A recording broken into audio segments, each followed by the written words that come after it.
Assalamu alaikum class. This is your lecture number 4 on chapter number 3, that is what were the causes and consequences of the War of Independence 1857 to 58.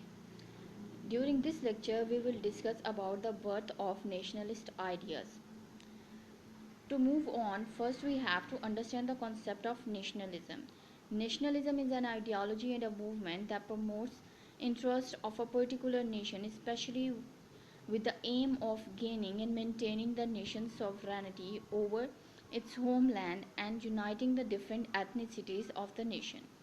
Nationalism is a way of thinking that says that some group of humans, such as ethnic groups, should be free to rule themselves. Nationalists think that the best way to make it happen and avoid control or oppression by others in is for each group is to have its own nation or their own nations.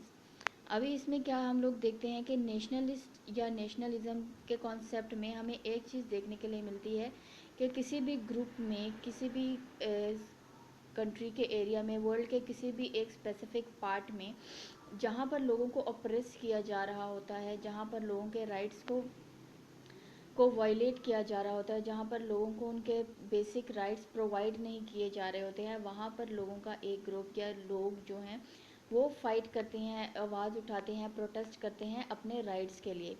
इसमें हम लोग एक example देख सकते हैं कश्मीर की. अगली इस जो स्लाइड है इसमें आप लोग देख सकते हैं कि एक साइड पर कश्मीर का फ़ोटो है जिस पे no India no Pakistan, we want free Kashmir. यहाँ पर कश्मीर के लोग प्रोटेस्ट कर रहे हैं किसके लिए, कि वो कह रहे हैं कि ना हमें इंडिया के रूल्स रेगुलेशन गवर्नमेंट चाहिए, ना हमें चाहिए पाकिस्तान का रूल गवर्नमेंट रेगुलेशन, कुछ भी नहीं चाहिए, हमें चाहिए आज़ाद कश्मीर चाहिए. कि जहाँ पर वो लोग रह रहे हैं वो अपनी शर्तों के मुताबिक, अपने आइडियाज़ के मुताबिक, अपनी जो उनके रिलीजियस वैल्यूज़ कस्टम्स हैं उनके अकॉर्डिंग वो अपनी लाइफ स्पेंड कर सकें. Here in this picture you can see that the people of Kashmir are protesting for their own independent country or homeland in which they can spend their life according to their own conditions independently. Moving on, the birth of nationalist ideas. पहला सवाल हमारे पास ये आता है कि nationalist ideas पैदा किस तरह से होते हैं. जैसे हम लोगों ने ऊपर बात की कश्मीर की, कश्मीर के जो लोग प्रोटेस्ट कर रहे हैं वो किस वजह से कर रहे हैं, वो नेशनलिस्ट हैं, वो अपने लिए एक आज़ाद इलाका चाहते हैं, अपने लिए एक आज़ाद इन्वायरमेंट चाहते हैं, अपने लिए एक आज़ाद ऐसा एरिया चाहते हैं जहाँ पर उनको फ्रीडम ऑफ स्पीच हो, फ्रीडम हो, वो कोई भी बात कर सकते हो, अपनी लाइफ जैसे मर्जी चाहें अपने रूल्स के अकॉर्डिंग स्पेंड कर सकते हैं. जो लोगों के पास ये आइडियाज़ आते हैं नेशनलिज्म से अकॉर्डिंग, उनको हम नेशनलिस्ट कहते हैं. अभी हम ये देखेंगे कि सब कॉन्टिनेंट में 1857 और 58 के वॉर के बाद किस तरह से जो है हमारे पास आ गया, नेशनलिस्ट आइडियाज़ डेवलप हुए. After the war of independence the British took strong measures to ensure that the control of India was unchallenged. The East India Company was abolished and control of India now passed to Her Majesty's government. In the other world, the British government in London in 1877, Queen Victoria was proclaimed Empress of India in a magnificent ceremony in Delhi. The revolt of 1857 exposed the danger involved in allowing the commercial organization to rule over a country. Thus, the British passed Government of Indian Act 1858, according to which the power that company enjoyed, East India Company enjoyed, was snatched and direct rule was established. The British was now directly responsible for ruling India. अभी इसमें हम क्या देख रहे हैं कि 1857 के जो वर्ल्ड वॉर हम लोगों ने डिस्कस किया है लास्ट लेक्चर्स में, कि जिसमें मुस्लिम्स को बहुत ज़्यादा गिल्टी फील करवाया जा रहा था कि as Indian was favouring the British rules and British way of life, whereas the Muslims are considering it un-Islamic. अभी इसमें क्या हो गया, 1857 के बाद जो भी सिचुएशंस आए, जो ईस्ट इंडिया कंपनी के जितने भी राइट्स थे, जितने भी उनके पास इख्तियारात थे उस वक़्त के सब कॉन्टिनेंट में, वो उनसे छीन लिए गए और वो डायरेक्टली ब्रिटिश गवर्नमेंट को प्रोवाइड कर दिए गए. Now the sub continent was under the British rule. The British assured the people of India that there will be no more territorial expansions. They also assured that the people of India that the religious and social practices would be respected and not be interfered. British government जब India सब continent में rule करने लगी, उसने एक rule बनाया कि जिस भी तरह के मज़हब के लोग सब कॉन्टिनेंट में बिलोंग करते हैं, जैसे हम लोग पहले भी डिस्कस कर चुके हैं, तब के टाइम पर ब्रिटिश में सब कॉन्टिनेंट में बहुत डिफरेंट एथनिसिटी से लोग बिलोंग करते थे, बहुत ज़्यादा रिलीजन से लोग वहाँ पर बिलोंग करते थे. सिख थे, हिंदू थे, मुस्लिम्स थे, क्रिश्चियंस भी वहाँ पर रहते थे. माइनॉरिटीज़ मेजॉरिटीज़ दोनों वहाँ पर पाई जाती थी. अभी ये देखने के लिए आ रहा है कि वहाँ पर रहने वाले लोगों के लिए ब्रिटिश गवर्नमेंट ने ये श्योर किया कि उनके रिलीजियस प्रैक्टिसेस में कोई भी प्रॉब्लम ना हो, लोग अपने रिलीजियस प्रैक्टिसेस इजीली परफॉर्म कर सकें, उनके रिलीजन को रिस्पेक्ट किया जाए. जिस भी टाइप का रिलीजन है, चाहे वो हिंदुज़म है, सिखिज़म है, मुस्लिम्स हैं, क्रिश्चियनिटी है, सबको इक्वली ही रिस्पेक्ट किया जाए. The portion of Indian army was reduced and the number of European army was increased. अभी हम यहाँ पर देख रहे हैं कि जैसे ही जब भी रूल्स जो थे, जितनी भी अथॉरिटीज़ थी ब्रिटिश गवर्नमेंट को प्रोवाइड की गई, ब्रिटिश गवर्नमेंट ने क्या किया, अपने आर्मी में सबसे पहले इंडियंस जो थे, सब कॉन्टिनेंट से बिलोंग करने वाले मुस्लिम, हिंदू, सिख्स जो भी उस टाइम पर थे, उन्होंने उसको रिड्यूस करना स्टार्ट किया. उन्होंने आर्मी में से जितने भी मुस्लिम, सिख सब थे उनको निकालना शुरू किया ताकि जो ब्रिटिश आर्मी है वो ज़्यादा स्ट्रांग हो सके.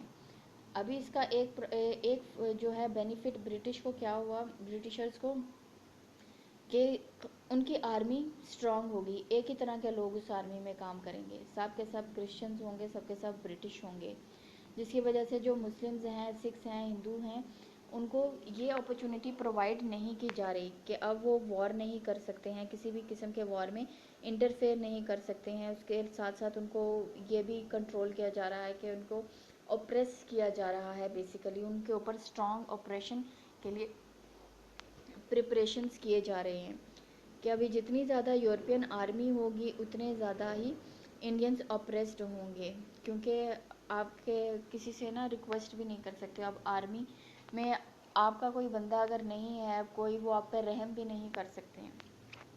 ठीक, वो जो एक फीलिंग ऑफ अफेक्शंस की, फीलिंग ऑफ ह्यूमैनिटी जो है वो डिक्रीज़ होने लग जाता है. एक जो आपकी अटैचमेंट ड्यू टू रिलीजन होती है कि अगर आप एक ही रिलीजन से बिलोंग करते हो तो आप अपने जो रिलीजन के जो दूसरे अहबाब होते हैं, आप उनके साथ तो अच्छे से बिहेव कर लेते हो कि भाई सेम रिलीजन का है तो थोड़ा रियायत कर देते हो.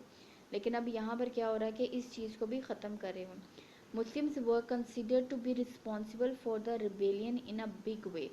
अभी इसमें क्या होगा कि मुस्लिम्स को रिस्पॉन्सिबल ठहराया जा रहा है. जितनी भी बगावत उस वक्त में हो रही थी, जितने भी नेशनलिस्ट आइडियाज़ उस टाइम पर इमर्ज हो रहे थे, उस सब के लिए मुस्लिम्स को रिस्पॉन्सिबल ठहराया जा रहा है. Hence their land and property was confiscated on the large scale. A new agrarian policy was introduced to guarantee security of tenure and to fix rent for lands. This policy freed the cultivators from the tedious settlement and excessive demand of the state. अभी यहाँ पर क्या आ गया, British government ने आते साथ एक rule और अप्लाई किया पीजेंट्स के लिए, किसानों के लिए, एग्रीगेरियन जो कल्चर है उसके लिए, कि अभी पहले तो ये था कि उनसे एक्सेसिव अमाउंट में जो था उनसे टैक्स जो है वो वसूल किया जाता था. अभी टैक्स की एक स्पेसिफिक अमाउंट जो है, स्पेसिफिक रेट जो है, स्पेसिफिक प्राइस जो है वो उन्होंने फ़िक्स कर दी. अब एक ख़ास कीमत तक या एक ख़ास रकम तक ही टैक्स प्रोवाइड किया जाएगा, या फिर जैसे हमारे यहाँ पर होता है कि हर साल के बाद जो है वो रेंट्स में इजाफा किया जाता है. वो आपके ऊपर डिपेंड करता है कि आप किस हिसाब से करते हो, वो पॉलिसी के अकॉर्डिंग होता है.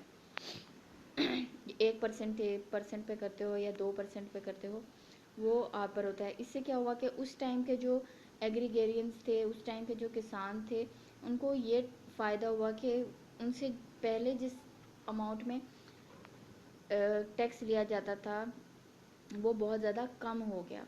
The financial system was also decentralised by entrusting some items of taxation to local government.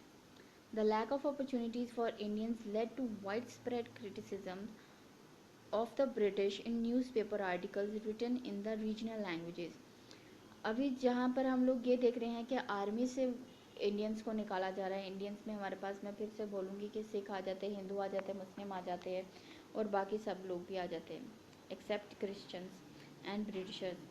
अभी इससे क्या हुआ कि उन्होंने ब्रिटिशर्स के अगेंस्ट न्यूज़पेपर में आर्टिकल स्प्रेड करने शुरू किए, आर्टिकल्स लिखने शुरू किए रीजनल लैंग्वेजेस में, ताकि लोगों को पता चले, लोगों को अवेयरनेस हो कि ब्रिटिशर्स जो हैं वो किस तरह से इंडियंस को ऑप्रेस कर रहे हैं, उनको सबऑर्डिनेट कर रहे हैं।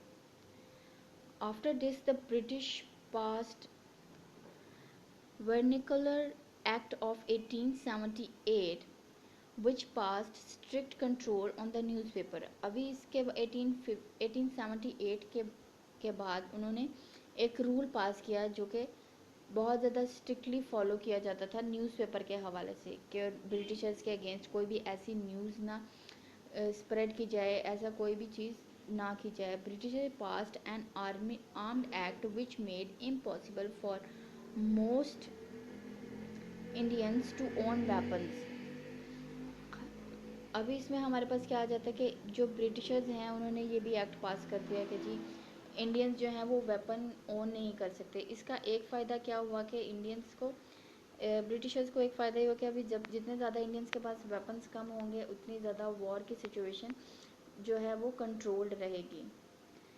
In this environment, it is not surprising that the nationalist ideas begin to grow in India। अभी ऐसा environment आप किसी को भी प्रोवाइड करो, किसी छोटे बच्चे को प्रोवाइड करो कि आप उसको बहुत ज़्यादा ऑप्रेस कर रहे हो, आप उसके सारे रूल्स को वायलेट, उसके सारे राइट्स को वायलेट कर रहे हो, उसके के सब जो है उसको बहुत ज़्यादा ऑप्रेस किया जा रहा है, उसकी कोई बात सुनी नहीं जा रही है, उसको किसी भी तरह से जो है वो खेलने की, अगर मैं एग्जांपल दूँ बच्चों की, तो उनको खेलने की इजाज़त आप नहीं देते हो तो बच्चे फिर ज़िद करना स्टार्ट करते हैं। वो फिर अब्बा अगर घर आएँ तो उनको शिकायतें भी लगाते हैं। तो इसी तरह से यहाँ पर इंडियंस के साथ भी हो रहा है कि उनको बहुत ज़्यादा ऑप्रेस किया जा रहा है, बहुत ज़्यादा सप्रेस किया जा रहा है, उनको बहुत ज़्यादा सबऑर्डिनेट किया जा रहा है, उनको बहुत ज़्यादा दबाया जा रहा है, उनके लॉज को, रूल्स को, सब चीज़ों को, जिसकी वजह से अब उनके जहन में नेशनलिस्ट आइडियाज़ इमर्ज हो रहे हैं। उनके जहन में जो है वो बगावत आ रही है। बगावत के लिए भगत सिंह का नाम जो है वो बहुत ज़्यादा हिस्ट्री में लिया जाता है इंडियन में। अभी यहाँ पर देखें तो 1866 में राजी Narayan Bose founded a society for the promotion of the national feeling.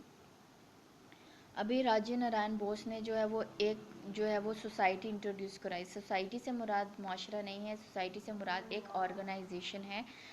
Society से मुराद यहाँ पर एक ऑर्गेनाइजेशन है जो कि जो नेशनल फीलिंग्स, लोगों के जो फीलिंग्स हैं कि वो किस तरह से फील करते हैं, उसको इंटरनेशनल लेवल पर जाकर जो है वो एक प्लेटफॉर्म क्रिएट किया गया कि वो वहाँ पर जाकर लोगों के बारे में बताएं कि लोग किस तरह से फील कर रहे हैं, उनको किस तरह से ऑप्रेस किया जा रहा है, लोगों के राइट्स को किस तरह से वायलेट किया जा रहा है।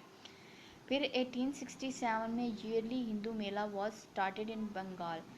बंगाल में एक हिंदू मेला नाम से एक मैगज़ीन या ईयरली एक मैगज़ीन जो है वो पब्लिश होता था। ईयरली उस मैगज़ीन में जितने भी इवेंट्स होते, इम्पोर्टेंट इवेंट्स, उनको हाईलाइट किया जाता और उनको पब्लिश किया जाता है। फिर जब लोग उनको पढ़ते उनको अवेयरनेस होती और उनके अंदर ज़्यादा नेशनलिस्ट आइडियाज़ इमर्ज होते, वो ज़्यादा प्रोवोक किए जाते कि वो अपने राइट्स के लिए फ़ाइट करें।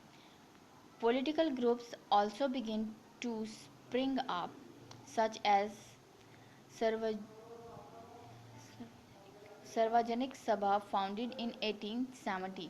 सार्वजनिक सभा जो है वो बेसिकली काम करती थी पीजेंट राइट के लिए, किसानों के राइट्स के लिए काम करती थी, जो कि जिनके ऊपर लगान लगाया जाता, जिनके ऊपर टैक्सेस ज़्यादा लगाए जाते, उनके राइट्स के लिए काम करती थी।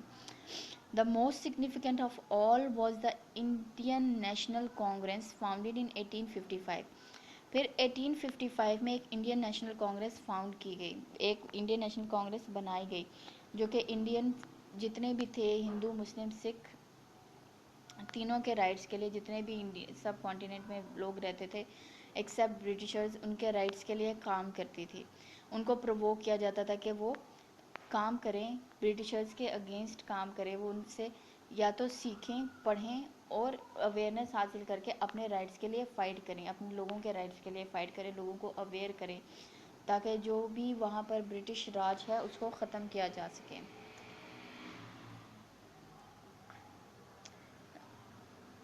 After this, you have to write a short essay on an immediate consequences of the war 1857 to 58. I hope that this lecture will help you out, and you have also read the page number 31 and 32 for better understanding. Reading is compulsory for after every lecture you have taken. Stay blessed.